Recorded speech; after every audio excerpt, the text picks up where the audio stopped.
आपके शहाबुद्दीन साहब से भी मेरा उतना ही, किसी हर चुनाव में शहाबुद्दीन साहब आके हमसे कहते सर पीठ ठोक दी, अपना आशीर्वाद दे दीजिए। मिले शहाबुद्दीन साहब से आप? किसी चुनाव में बिना, मैंने कोई चुनाव ऐसा नहीं था जबकि मेरे यहाँ डॉक्टर जाके। साहब वो एक पल बताइए, जब आप शहाबुद्दीन साहब आपके पास आते थे और आप पीठ थपथपा के आशीर्वाद देते थे, तो क्या मतलब कैसे आते थे, क्या बोलते थे आकर आपसे? सीधे डॉक्टर साहब आशीर्वाद दी, पीठ ठोक दी, यही ना अगर कहेंगे। नोटा पे ना दब के आप ही पे दब जाए तो इसलिए क्या मोटो रहेगा? सीवान के लोगों को क्या सेवा करेंगे, क्या किस तरीके से? इसी ऑप्शन के लिए मैं आया हूँ कि अगर लोगों के पास ऑप्शन नहीं हो तो एक ऑप्शन के लिए मैं हूँ। अगर उनका एक पर्सनालिटी था जिससे आम जनता जिस जैसे भी बना हो। सीवान की जनता उनको कहती है विकास पुरुष, आप क्या कहते हैं? विकास तो किए हैं। SN लाइव, सच सबसे आगे। नमस्कार दोस्तों, स्वागत है आप सबका SN लाइव न्यूज़ पे। मैं हूं आपके साथ मोहम्मद उमर। बिहार में भी लोकसभा चुनाव का माहौल चल रहा है और आपको बता दें कि बिहार के मुखिया हैं CM नीतीश कुमार, जिनके प्रत्याशी यहां से विजय लक्ष्मी कुशवाहा हैं, जो कि एक कुशवाहा की पत्नी हैं। डॉक्टर साहब, कुशवाहा जी को जानते हैं? नाम सुने हैं। नाम सुने हैं? नाम सुने हैं। आपका नाम? डॉक्टर रविंद्रनाथ शुक्ल। आप भी चुनावी मैदान में कूद पड़े हैं, निर्दलीय प्रत्याशी हैं। निर्दलीय प्रत्याशी के रूप में मैं इस लोकसभा चुनाव में उम्मीदवार हूं और आप लोगों से उम्मीद है कि आप चाहेंगे कि समरस समाज और स्वस्थ समाज बने, उसके लिए आप हमारी मदद करेंगे। आपके चैनल वालों को मैं आग्रह करता हूं। डॉक्टर साहब, आपसे पहला सवाल है, क्या कहेंगे बिहार में जंगल राज की जो बात आती है, अभी तो सुशासन की सरकार है। जंगल राज तो हम लोगों के टाइम में हम लोग झेले हैं। अच्छा। और बीच में कुछ दिन सुधार था, फिर वही लौटने का मैंने माहौल बन रहा है। और ये सब देख के ही मैं शुरू से स्वस्थ समाज निर्माण के लिए काम करता हूँ। और ज़िले के हर प्रखंड मुख्यालय में मैंने लोगों को जागरूक करने के लिए, जितने प्रारंभिक उसके टीचर्स हैं, जितने आशा हैं, आंगनबाड़ी हैं, जो कि बच्चों में नैतिकता का पाठ पढ़ाती हैं। जो अभी सरकारी मशीनरी में गर्भ बच्चा है तो आशा देखती है, गर्भ के बाद आंगनबाड़ी देखती है। और प्रारंभिक स्कूल के टीचर हैं, प्राइमरी टीचर, उन लोगों का काम है लड़कों में संस्कार डालना। तो ये तीनों प्राइम चीज़ है और मैं हर प्रखंड मुख्यालय पर उसके लिए उन लोगों को बुला के अभिनंदन करता हूँ। जो प्रमुख से हैं, मुखिया से रिकमेंड करा कि कौन सबसे अच्छी आशा है, कौन सबसे बड़ी अच्छी आंगनबाड़ी है, टीचर कौन अच्छे हैं, सबका मैं प्रशंसा पत्र देता हूँ, उनका अभिनंदन करता हूँ ताकि बाकी लोग प्रेरित हों। तो मेरा मुख्य मुद्दा है, मोटो इस बार चुनाव में भी आने का यही मोटो है कि क्या कमजोरी है, क्या शासन में क्या परेशानी है बड़े बड़े दलों के पास कि पूरा ज़िले में, क्या जदयू गठबंधन के पास या राजद गठबंधन के पास कोई अच्छा शिक्षित समाजसेवी ईमानदार उम्मीदवार नहीं मिलता है। डॉक्टर साहब, आप ईमानदारी की बात कर रहे हैं, अपराध की बात कर रहे हैं, तो क्या लगता है कि सीवान में नीतीश कुमार एक अपराधी की पत्नी को टिकट दिए हैं? रमेश सिंह कुशवाहा पर कई आपराधिक मामले दर्ज हैं, आंध्र में 2 मामला दर्ज है, एक दिन दहाड़े आंध्र में गोली चलती है जिसमें दुबे जी का मौत हो जाता है। तो क्या कहेंगे कि क्या सीवान में फिर से वही जंगल आ जाएगी? विशेष जानकारी इसके बारे में हमको नहीं है कि मैं समाज सेवी के रूप में काम किया हूँ, पॉलिटिकल लीडर नहीं हूँ। क्या डॉक्टर साहब, क्या लगता है, नहीं क्या लगता है, अगर सीवान में वैसे लोग जीत करके आते हैं तो क्या सीवान में फिर से जंगल आ जाएगी? इसी भय से और इसी आशंका, और चारों तरफ आग लगी हो तो पानी की ज़रूरत है, शीतलता की ज़रूरत है। अगर वैसे ही माहौल बन रहा है तो शीतलता कौन देगा? तो उसके लिए मैं कोशिश किया हूँ कि अच्छे लोग राजनीति में आवे के प्रेरित हों और पार्टियां भी इस तरह के कैंडिडेट को, बताइए राजेंद्र बाबू की धरती, मौलाना मजरूल हक की धरती पर ऐसे ऐसे प्रत्याशी आएंगे तो जिले का क्या नाम रोशन करेंगे। इसलिए यही कारण गंभीर मुद्दा है कि सीवान में जेडीयू के प्रत्याशी विजय लक्ष्मी कुशवाहा, जो कि एक अपराधी की पत्नी है, कई तरह के नेता आरोप लगा रहे हैं। ओम प्रकाश यादव भी कह रहे थे कि हमने जब उनसे इंटरव्यू लिया, उनसे पूछा कि उनके ऊपर 2 मामले दर्ज हैं, तो खुद ओम प्रकाश यादव ने कहा, जो कि एक बीजेपी के गद्दावर नेता है, सीवान के पूर्व सांसद है, उन्होंने कहा कि उनके ऊपर 2 नहीं दर्जनों मामले दर्ज हैं, अनुसंधान कोर्ट में चल रहा है। तो क्या कहेंगे कि ऐसे लोग अगर सीवान में, क्या लगता है मतलब कि उन पार्टियों को ऐसे लोग मिलते हैं टिकट देने के लिए? ये तो जो जदयू के मुखिया हैं नीतीश जी, उनको जानना चाहिए कि हम क्या कर रहे हैं। प्राइमरी जिम्मेवारी तो उनकी थी। अगर आप सुशासन लाते हैं तो किसी स्वच्छ व्यक्ति को सामने ले आते, जनता के सामने। तो अब इतना इसके बारे में विशेष हम क्या कर सकते हैं, पॉलिटिकल लीडर नहीं हैं, न बाहुबली हैं कि इन लोगों का इतिहास खंगालें। मैंने हमारी इच्छा देख के, जो आम जनता की भावना देख के सब लोग कह रहा है कि हम लोग किसके पास जाए, किसको मत दें। तो मैं तो पहले कहता था कि आपको नहीं प्रत्याशी पसंद तो नोटा में दबाइए, लेकिन बाद में बहुत लोगों के आग्रह के बाद मैं चुनाव में भागीदारी कर रहा हूं, और हमको लगता है, अंदर से विश्वास है कि अगर मैं फील्ड में जाऊंगा और मेरे सेवा से लोग प्रभावित होंगे तो हमारी मदद करेंगे और हमको विजयी बनाएंगे।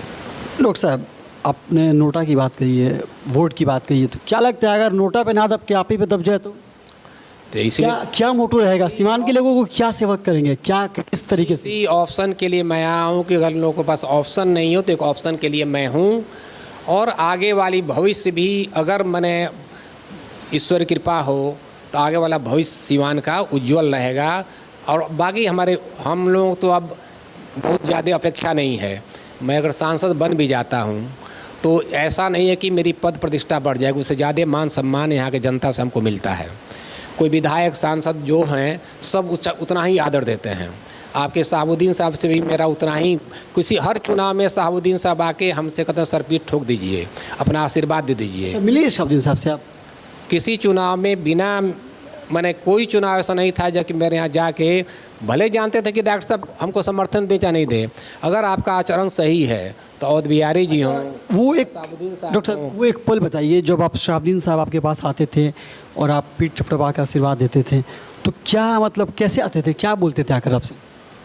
सीधे डॉक्टर साहब आशीर्वाद दें, पीठ ठोक दें, यही ना कहेंगे। एकदम उनका एक पर्सनालिटी था जिससे आम जनता जैसे भी बना हो। सीवान की जनता उनको कहती है विकास पुरुष, आप क्या कहते हैं? विकास तो किए हैं, इसमें तो दोहराया नहीं है कि विकास नहीं किए हैं। सीवान के सांसद वर्तमान में कविता सिंह हैं। विकास की जो और अपेक्षा थी जनता की, वह अपेक्षा पूरी नहीं हुई। अभी क्या होगा? अभी तो सीवान के सांसद कविता सिंह है ना, तो 5 साल तक क्या लगता है कि आपको उन्होंने विकास किया है? अपेक्षा पर खरी नहीं उतरी है, क्योंकि जनता भी नाराज़ है। जनता खुद कह रही है कि 5 साल तक क्षेत्र में दिखाई नहीं देती। अपेक्षा पर खरी नहीं उतरी हैं। और मेरा प्रयास होगा, 2 ही चीज़ प्रयास है मेरा। एक तो अपराध घटे, और अपराध तभी घटेगा जब जो नए लड़के, पहले तो जो हैं जैसे आपको जो संस्कार मिल गया, शिक्षा में सुधार हो, वो बेसिक प्राइमरी एजुकेशन पर।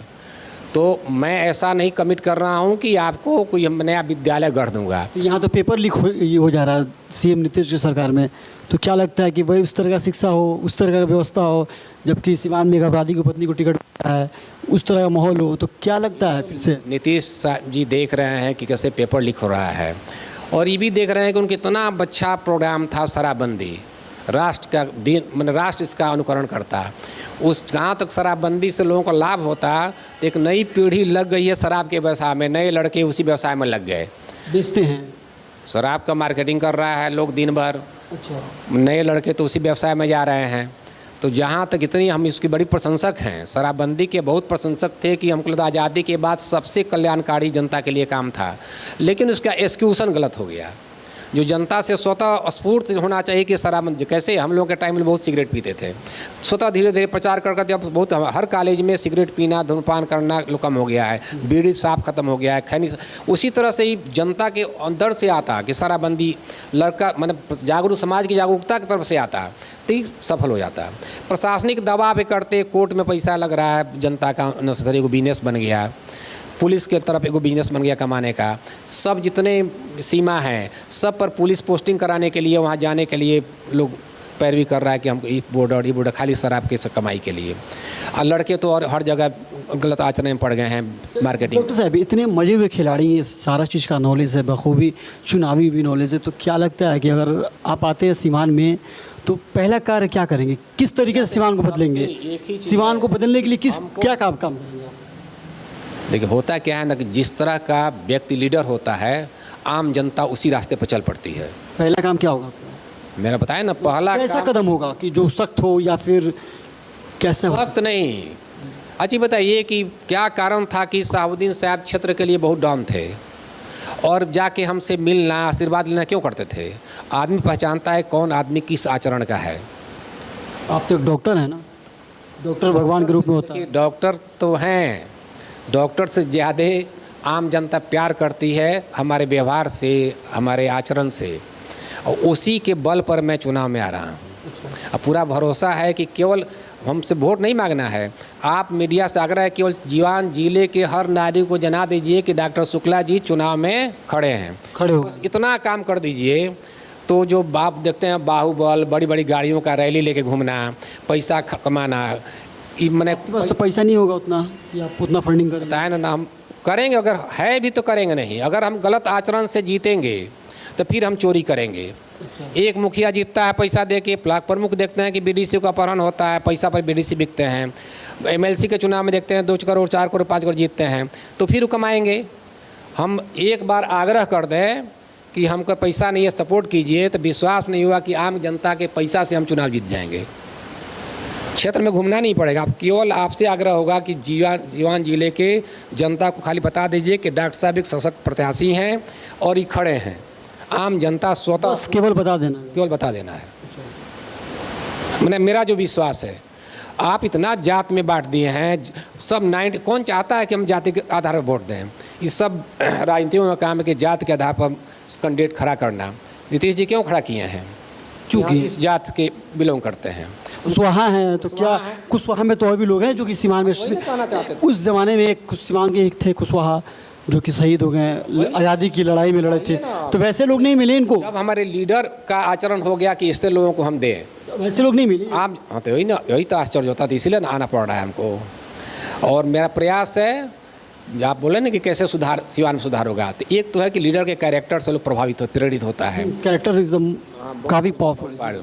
दूसरा है कि मेरा विजन है कि जब तक एक आदमी है कि दिन भर 20 को झूठ बोलेगा और खुश रहेगा, एक आदमी एक झूठ बोलने के बाद भी चिंतित है कि हमसे गलत आचरण हो गया। अलग विजन आपका, अलग विजन। तो उस तरह से मेरा कोशिश होगा कि लड़कों में उस तरह का संस्कार डालें, जो बचपन में संस्कार पड़ता है ना, वही बाहर में एक्सिक्यूट होता है।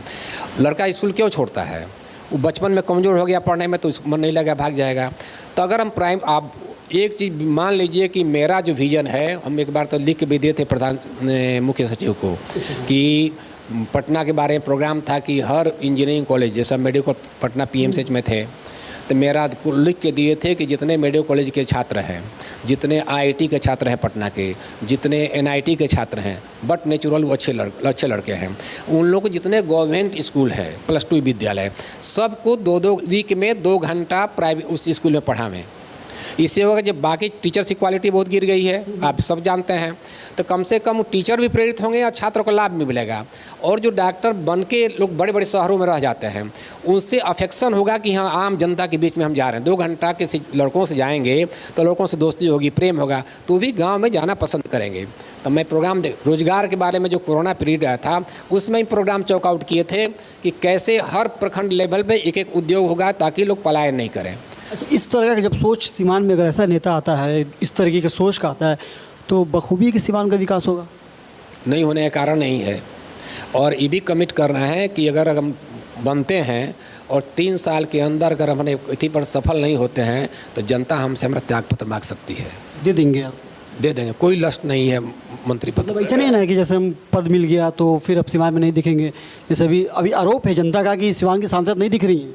हर जगह के लोग कह रहे हैं, हर जगह विधायक हों चाहे सांसद हों, नहीं दिख रहा है लोग। बनने के बाद तो आप भी बनने के बाद पटना ऐसी में रहिएगा फिर? आज 40 साल से हम किसी कीमत पर जब छुट्टी मिलती है अपने क्षेत्र का है, लोग क्षेत्र का प्यार करता है। यहाँ के 90% जहाँ हम रहे हैं, ये जनता कैसे मानेगी? अगर मान लीजिए चुनाव जीत जाते हैं तो क्या फिर जाके दिल्ली एसी में या फिर पटना एसी में तो सुनिएगा? आप किस आधार पर हम इतना विश्वास के साथ कह रहे हैं कि आप केवल बता दीजिए कि डॉक्टर शुक्ला जी खड़े हैं, लोगों को मत देगा, जो कि मेरा आचरण जानता है कि कैसे लोगों के साथ रहते हैं, इनका स्वभाव कैसा है, इनका रहन सहन कैसा है, ये लोग जानता है। डॉक्टर साहब कभी झूठ नहीं बोल सकते हैं। आखिरी अपील क्या करेंगे सीमान की जनता से? बस यही अपील है कि आप कन्फ्यूजन में मत रहिए। सबके मन में जो मत दे रहा है ना किसी व्यक्ति को, उसके मन में भी संतुष्टि नहीं है कि अपना मत हम अच्छे जगह दे रहे हैं। आप अगर संतुष्ट हमसे हैं तो मेरी मदद करें, ताकि जो टिकट बांटने वाले पार्टियां हैं वो भी सोचे कि टिकट हमको किसी अच्छे आदमी को, अच्छे आचरण के व्यक्ति को देना चाहिए, ताकि देश का भविष्य सुधरे। ये थे हमारे साथ डॉक्टर साहब जिन्होंने अपनी बेबाकी से बात रखी और ख़ास करके निर्दलीय प्रत्याशी के रूप में सीवान की जनता के बीच जा रहे हैं और बात कर रहे हैं, चुनावी मैदान में हैं। ऐसी बिहार की तमाम खबरों को देखने के लिए आप देखते रहे SN लाइव न्यूज़। धन्यवाद। देश और दुनिया की ऐसी ही खबरों को पाने के लिए जुड़े रहिए हमारे साथ। और हाँ, अगर आप वीडियो को फेसबुक पर देख रहे हैं तो हमारे फेसबुक पेज को लाइक करें, और अगर आप यूट्यूब पर देख रहे हैं तो यूट्यूब चैनल को सब्सक्राइब करना मत भूलिए। वीडियो को लाइक कीजिए, शेयर कीजिए और अपने कमेंट जरूर दीजिए।